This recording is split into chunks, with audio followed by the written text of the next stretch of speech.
Hello everyone, welcome back to Ophthalmology on the Go. Today we have an OCT image which we'll figure out what they are. So here we have two OCT images in front of us and I want you all to take a second and figure out what your findings are and what is your diagnosis in picture 1 and in picture 2. And then we'll begin with our assessment of are they the same thing or are they two different things. Okay, so we can see that both of these pictures are OCT macula images, OCT macula scans, and in both the pictures we can see that there is an elevation of the retina. Now, both of these images are two different pathologies or two different findings that we can see. They are not the same. That is the first finding, that they are different. Now, I would like you to spot the difference between these two images.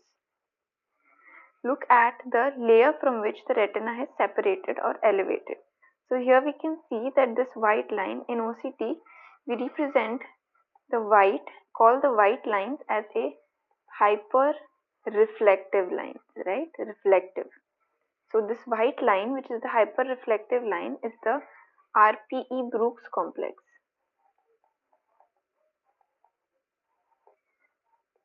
Right, so this RPE Brooks complex is attached, right? It is not detached, it is still attached.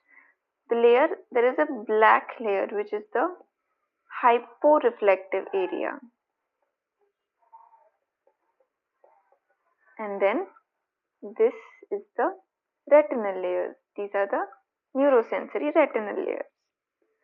So in image 2 what we can see that there is the inner retinal, the neurosensory retinal layers, there is a hyporeflective blank space, and then there is the hyperreflective RPE and Brooks complex. So what we essentially make out of figure 2 is that there is a separation of the neurosensory and the RPE, which is nothing but an RD or a neurosensory layer detachment, abbreviated as NSD, neurosensory layer detachment. When we look at the first image, we see that the hyperreflective line is not continuous here. It has elevated, it has caused a bump here, right?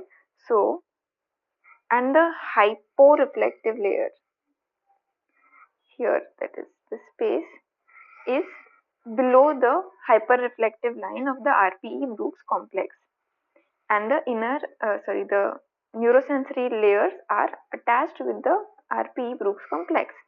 So this is nothing but the RPE detachment, right, which is known as the pigment epithelial detachment, which is also known as a PED. So in the first image that we have seen, it is a pigment epithelial detachment because the hyperreflective line representing the RPE Brooks complex is elevated or detached from the underlying layer. So it is the pigment epithelial detachment. While the second picture is the RPE Brooks complex is attached, but there is separation of the neurosensory layers from the RPE Brooks complex, which gives rise to a neurosensory detachment of the retina. So, whenever you look at an OCT image of this sort where the retina appears to be elevated, look at the position from where the elevation has happened. Is the RPE Brooks layer intact or is it detached? And that's how we'll figure out if it is a PED or a neurosensory detachment. I hope that makes things clear, and if you have any doubts, be sure to put it out in the comments box and I'd love to answer them. Thank you.